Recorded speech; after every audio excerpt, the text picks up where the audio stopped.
নাম সোনমার্গ টানেল। আপনারা দেখতেই পাচ্ছেন টানেলটির নাম সোনমার্গ টানেল। এটি 6.5 কিলোমিটার এর দূরত্ব। আমরা গিয়েছিলাম গাড়ি করে। এখানে স্পিড লিমিট হচ্ছে 50 কিলোমিটার।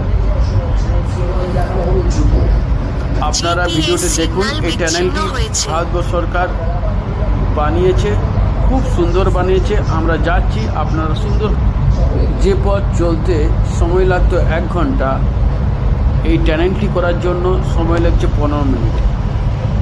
এবং এই জায়গায় তুষার ধসের অনেক প্রবণতা ছিল, তার জন্য এই আধুনিক টানেলটি বানানো হয়েছে। এবং এই জন্য খুব তাড়াতাড়ি সোনমার্গে পৌঁছানো যাবে এবং গোল রিংয়ের মতো আবার এইটার দিকে ঘুরে আসা যাবে। টানেলটি অত্যাধুনিক সিস্টেম। এর ভিতরে অক্সিজেন সরবরাহের জন্য এক্সস্ট ফ্যান দেওয়া আছে, হাই কোয়ালিটি লাইটের ব্যবস্থা করা আছে এবং অত্যাধুনিক পদ্ধতিতে এই চ্যানেলটি তৈরি হয়েছে।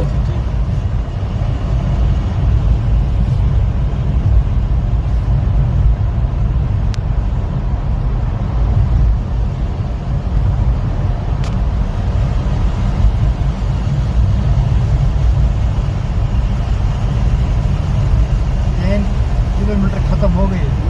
अभी 4 किलोमीटर शुरू। আপনারা দেখতে পাচ্ছেন টানেলটির দুধারে অত্যাধুনিক হ্যালোজেন লাইট লাগানো হয়েছে এবং টানেলটি যখন আমরা ইন করেছি তখন খুব হাই কোয়ালিটির লাইট লাগানো ছিল, যাতে ভিতরের থেকে বাইরে আপনার লাইটের অ্যাডজাস্টিংটা ঠিক থাকে। আবার যখন টানেলটি শেষ হয়ে যাচ্ছে তখনও কিন্তু খুব ঘন ঘন লাইট দেওয়া আছে, যাতে বাইরের আলোর সঙ্গে ভিতরের আলো আমাদের আই সেটটা ঠিক থাকে।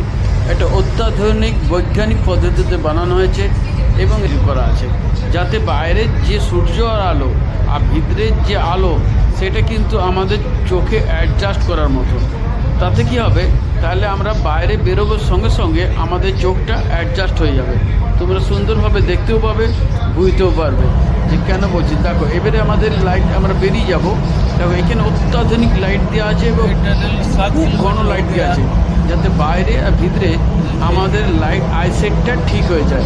এটাই বলা হয় অত্যাধুনিক ডিজাইনে তৈরি করা।